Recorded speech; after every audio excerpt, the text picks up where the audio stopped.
So when we talk about planning for key questioning in our lessons, my question to you to start with is, do you actually plan for those key questions in your lessons to be able to either ascertain what your students know, or to move forward with the lesson, or to generate an understanding of what everyone in the classroom knows? Or do you just actually open your mouth at any given time at a second's notice and hope that a really good and effective question comes out? I think it's interesting for us just to take that step back to start with and think, well, what do I do? And, do I need to start planning for those questions?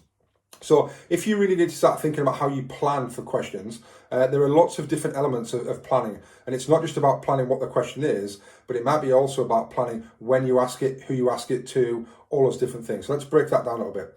So the first one is actually planning the question itself and planning the exact wording, because we're not very good as teachers when we're in the midst of everything else going on in our lesson, constructing a lesson in our head and getting the wording exactly right just by opening our mouths. It's very, very difficult to do. So my first tip really is to actually write down what that question is going to be and spend a bit of time getting the exact wording right. Getting your command word right, or the subject specific kind of literacy that you want in there. Making sure that the question is, challenging if you want it to be really challenging, or open or closed or whatever it is. Construct it so you get exactly what you want out of that question. Write it down. Have it in almost like on your planning document somewhere.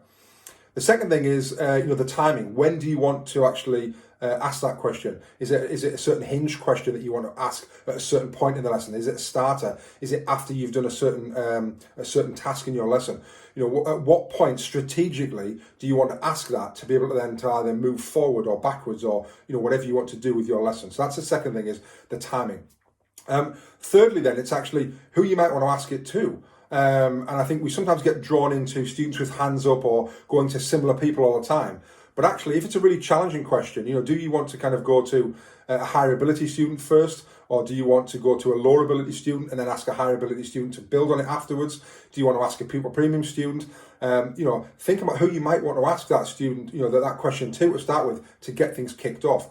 So I think there's a lot of things there about planning our questions that we may not have thought before. So not only planning what the question is, but when we're going to ask it, how we're going to ask it, who we're going to ask it to, etc., etc. I think it's a really, really great starting point, which will massively improve the quality of our questioning.